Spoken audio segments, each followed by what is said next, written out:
নমস্কার। আমার চ্যানেল দিশারিতে সকল ছাত্রছাত্রীকে স্বাগত জানাই। সকলে ভালো আছো তো? আজ ক্লাস 9-এর টেক্সট বুক সাহিত্য সঞ্চয়ন থেকে নব নব সৃষ্টি প্রবন্ধটা তোমাদের বোঝাবো। নব নব সৃষ্টি প্রবন্ধটা একটু কঠিন ভাষা দিয়ে, দুর্বোধ্য ভাষা দিয়ে প্রবন্ধ তো একটু কঠিনভাবে লেখা, তাই একদিনে প্রবন্ধটা আমি কমপ্লিট করব না, এটা দুটো পার্টে আমি পোস্ট করব। তোমরা কিন্তু অবশ্যই সাথে থেকো, দেখো, দুটো পার্টই দেখো। যদি ভালো লাগে একটু লাইক, কমেন্ট আর শেয়ার করে দিও। যাই হোক, আমি আমার টেক্সটে আসি। নব নব সৃষ্টি, সৈয়দ মুজতবা আলী।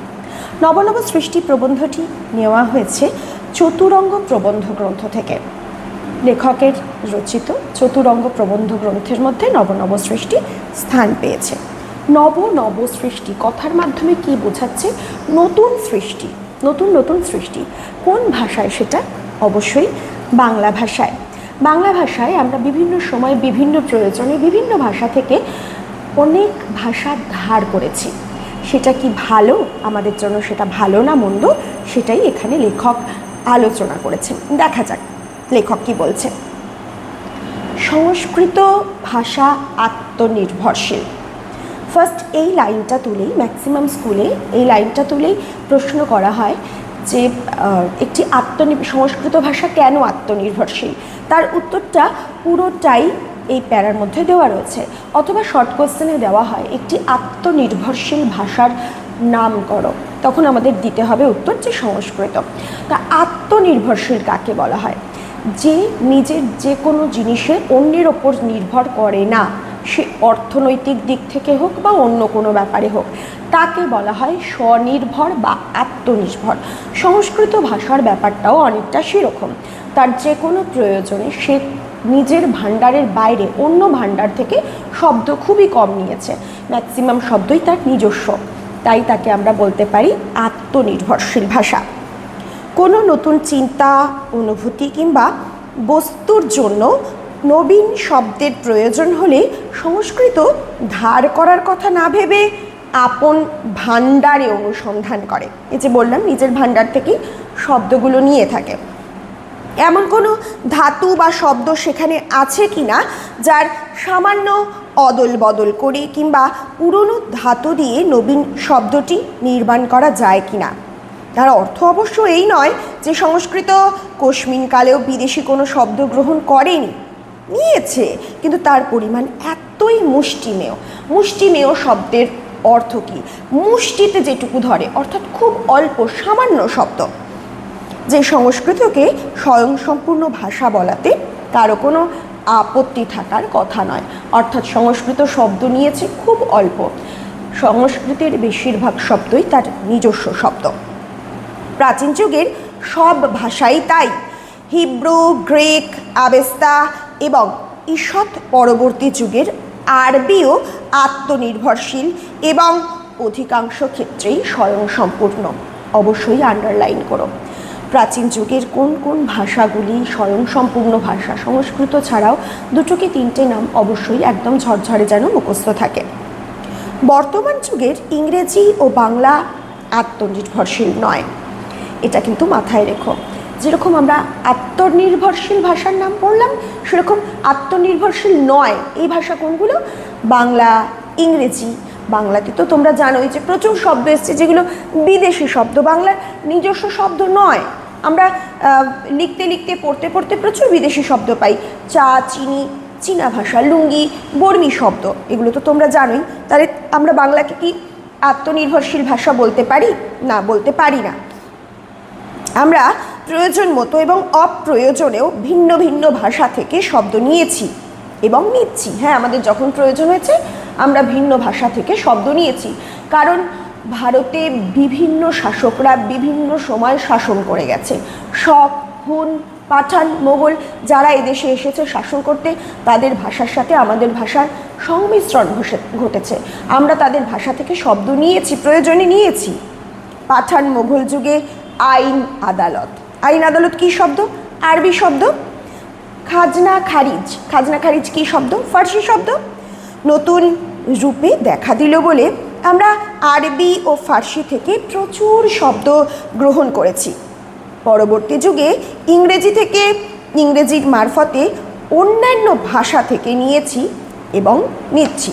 ইংরেজি শব্দও তো আমরা ব্যবহার করে থাকি, চেয়ার, টেবিল, পেন, এগুলোর বাংলা আছে অবশ্যই, কিন্তু বাংলা শব্দের থেকে ইংরেজিটাই আমরা স্বাচ্ছন্দ্যভাবে ব্যবহার করে থাকি। বিদেশি শব্দ নেওয়া ভালো না মন্দ সে প্রশ্ন অবান্তর, অর্থাৎ লেখক সেই আলোচনাতে যেতেই চান না যে বিদেশি শব্দ নেওয়াটা ভালো নাকি মন্দ। নিয়েছি এবং এখনও সজ্ঞানে আপন খুশিতে নিচ্ছি, এবং শিক্ষার মাধ্যম রূপে ইংরেজিকে বর্জন করে বাংলা নেওয়ার পর যে আরও প্রচুর ইউরোপীয় শব্দ আমাদের ভাষায় ঢুকবে সে সম্বন্ধে কারো কোনো সন্দেহ নেই। আলু, কপি আজ রান্নাঘর থেকে তাড়ানো মুশকিল। আমরা খাই তো আলু, কপি, এগুলো তো আমাদের দেশের জিনিসই না। আলু জিনিসটা প্রচলনই করেছেন পর্তুগিজরা, কিন্তু এখন আমরা আলু ছাড়া কোনো রান্নার কথা ভাবতে পারি কি, বা রান্নাঘর থেকে আলু তাড়িয়ে দেওয়ার কথা চিন্তা করি কি? একদমই করি না। বিলিতি ওষুধ প্রায় সকলেই খান, ভবিষ্যতে আরও নতুন নতুন ওষুধ খাবেন বলেই মনে হয়। এই দুই বিদেশি বস্তুর ন্যায় আমাদের ভাষাতেও বিদেশি শব্দ থেকে যাবে, নতুন আমদানিও বন্ধ করা যাবে না। মানে বিদেশি শব্দ নেওয়ার ক্ষেত্রে ছুতমার্গ থাকবে কেন? আমরা বিদেশি ওষুধ খাচ্ছি নিজেদের ভালোর জন্য, সেখানে ভাষাতে শব্দ প্রয়োগে অসুবিধা কোথায়? পৃথিবীতে কোনো জিনিসই সম্পূর্ণ অসম্ভব নয়, অন্তত চেষ্টা করাটা অসম্ভব নাও হতে পারে। হিন্দি উপস্থিত সেই চেষ্টাটা করেছেন, মানে হিন্দি চেষ্টা করছে হিন্দি ভাষাকে শুদ্ধ করতে, সেই ভাষা থেকে অন্য ভাষার প্রভাব বা ওই ভাষায় যে অন্য ভাষাগুলো ঢুকেছে সেগুলোকে দূর করে দিতে। বহু সাহিত্যিক উঠে পড়ে লেগেছেন হিন্দি থেকে আরবি, ফার্সি এবং ইংরেজি শব্দ তাড়িয়ে দেবার জন্য। চেষ্টাটার ফল আমি হয়তো দেখে যেতে পারবো না, আমার তরুণ পাঠকেরা নিশ্চয়ই দেখে যাবেন। ফল যদি ভালো হয় তখন তারা না হয় চেষ্টা করে দেখবেন। মানে ইংরেজি সাহিত্যকে যদি সত্যি এভাবে শুদ্ধ করা যায় তাহলে ফল ভালো হলে তখন আরও অন্যান্যরাও চেষ্টা করে দেখবে। বলা বাহুল্য রবীন্দ্রনাথ স্বচ্ছন্দে লিখেছেন আব্রু দিয়ে, ইজ্জত দিয়ে, ইমান দিয়ে, বুকের রক্ত দিয়ে। রবীন্দ্রনাথ এই লাইনটি লিখেছিলেন তার কর্তার ভূত প্রবন্ধে। কর্তার ভূত প্রবন্ধে এই যে শব্দগুলো ব্যবহার করেছিলেন রবীন্দ্রনাথ, আব্রু, ইজ্জত, ইমান, এগুলো তো কোনোটাই বাংলার শব্দ নয়। অথচ রবীন্দ্রনাথের মতো একজন বিশ্ববন্দিত সাহিত্যিক যখন স্বাচ্ছন্দ্যে বাংলায় আরবি, ফার্সি শব্দ প্রয়োগ করছেন, তখন আমরা ছাপোষা বাঙালি, আমরা এই নিয়ে কথা বলার কে? নজরুল ইসলাম ইনক্লাব নয়, ইনক্লাব মানে বিপ্লব, উনি ব্যবহার করেছিলেন এবং শহীদ শব্দ বাংলায় ঢুকিয়ে দিয়ে গেছেন। বিদ্যাসাগর সাধু রচনায় বিদেশি শব্দ ব্যবহার করতেন না, বেনামিতে লেখা অসাধু রচনায় চুটিয়ে আরবি, ফার্সি ব্যবহার করতেন। অর্থাৎ বিদ্যাসাগর যে আরবি, ফার্সি শব্দ ব্যবহার করতেন সেটা বেনামিতে। বেনামি মানে ছদ্মনাম। বিদ্যাসাগরের ছদ্মনাম কি তোমরা জানো? বিদ্যাসাগরের ছদ্মনাম দুবার দু জায়গায় উনি প্রয়োগ করেছেন। একবার প্রয়োগ করেছিলেন কস্যচিৎ উপযুক্ত ভাইপোষ্য, আর এক জায়গায় উনি ব্যবহার করেছিলেন কস্যচিৎ উপযুক্ত ভাইপো সহচরস্য। একটু মনে রেখো। আর অতিশয় নিষ্ঠাবান ব্রাহ্মণ পণ্ডিত হরপ্রসাদ শাস্ত্রী আরবি, ফার্সি শব্দের বিরুদ্ধে জিহাদ ঘোষণা করা আহাম্মুকি বলে মনে করতেন। আহাম্মুকি মানে বোকামি। আরবি, ফার্সি শব্দের বিরুদ্ধে জিহাদ মানে ধর্মযুদ্ধ। যারা আরবি, ফার্সি শব্দকে বাংলা থেকে তাড়াতে চায় তাদের উনি বোকা বলেছেন। এই পদ্ধতিটাকে বোকামি বা আহাম্মুকি বলেছেন। আলাল আর হুতুমের ভাষা বিশেষ উদ্দেশ্যে নির্মিত হয়েছিল। আলাল অর্থাৎ আলালের ঘরের দুলাল। অবশ্যই কিন্তু এগুলো শর্ট নোটে লিখে রেখো, কারণ শর্ট কোশ্চেনে এগুলোই দেওয়া হয়। আলাল শব্দের অর্থ হচ্ছে আলালের ঘরের দুলাল, লেখক প্যারীচাঁদ মিত্র। আর হুতম বলতে বোঝানো হয়েছে হুতম প্যাঁচার নকশা, লেখক কালীপ্রসন্ন সিংহ। কালীপ্রসন্ন সিংহের ছদ্মনামই ছিল হুতম প্যাঁচা। ভাষা বিশেষ উদ্দেশ্যে নির্মিত হয়েছিল। সাধারণ বাংলা এ স্রোতে গা ঢেলে দেবে না বলে তার উল্লেখ এ স্থলে নিষ্প্রয়োজন। এবং হিন্দির বঙ্কিম ভীষণ ইম্পর্টেন্ট, ভীষণ শর্ট কোশ্চেনে ভীষণ দেয়। হিন্দির বঙ্কিম স্বয়ং প্রেমচন্দ্র হিন্দিতে বিস্তর আরবি, ফার্সি শব্দ ব্যবহার করেছেন। হিন্দি সাহিত্যের একজন শ্রেষ্ঠ লেখক, যাকে হিন্দির বঙ্কিম বলা হয়, প্রেমচন্দ্র, তিনিও তো স্বাচ্ছন্দ্যে আরবি ফার্সি শব্দ হিন্দিতে ঢুকিয়ে দিয়ে গেছেন। এ স্থলে আরেকটি কথা বলে রাখা ভালো, রচনার ভাষা তার বিষয়বস্তুর উপর নির্ভর করে। শঙ্কর দর্শনের আলোচনার ভাষা সংস্কৃত বহুল হবেই, মানে শঙ্কর দর্শন তো সেটা দর্শনের ভাষা তো একটু কঠিন ছাঁদের হতেই হবে।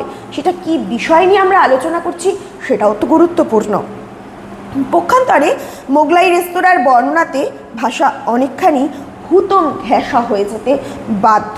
হুতম ঘেঁষা মানে চলিত ভাষা।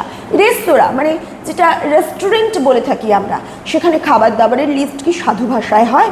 হয় না, সম্ভব না। সেখানে চলিত ভাষা ব্যবহার করতে লেখক বা যারা লিখছে তারা বাধ্য। বসুমতীর সম্পাদকীয় রচনার ভাষা এক, তাতে আছে গাম্ভীর্য। সম্পাদক অর্থাৎ সংবাদপত্রে যে সংবাদ ছাপা হয় তার ভাষা কীরকম হবে? গম্ভীর। বাঁকা চোখের ভাষা ভিন্ন, তাতে আছে চটুলতা।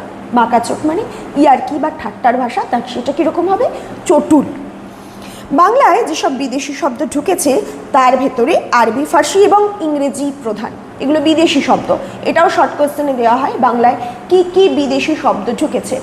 আরবি, ফার্সি, ইংরাজি। এখন তোমাদের মনে হবে যে ম্যাম সংস্কৃত ভাষাও তো ঢুকেছে। একটু খেয়াল করে দেখো, সংস্কৃত ভাষা কিন্তু বিদেশি নয়, এটা আমাদের দেশের ভাষা। তাই যদি বলা হয় বিদেশি ভাষা কি কি ঢুকেছে, বেসিক্যালি প্রধান আরবি, ফার্সি আর ইংরাজি। সংস্কৃত শব্দ বিদেশি নয়, এবং পর্তুগিজ, ফরাসি, স্প্যানিশ শব্দ এতই কম যে সেগুলো নিয়ে অত্যধিক দুশ্চিন্তা করার কোনো কারণ নেই। আজকে এইটুকুই থাকুক, নেক্সট পার্টে বাকি অংশটা বুঝিয়ে দেব। সঙ্গে থাকার জন্য ধন্যবাদ।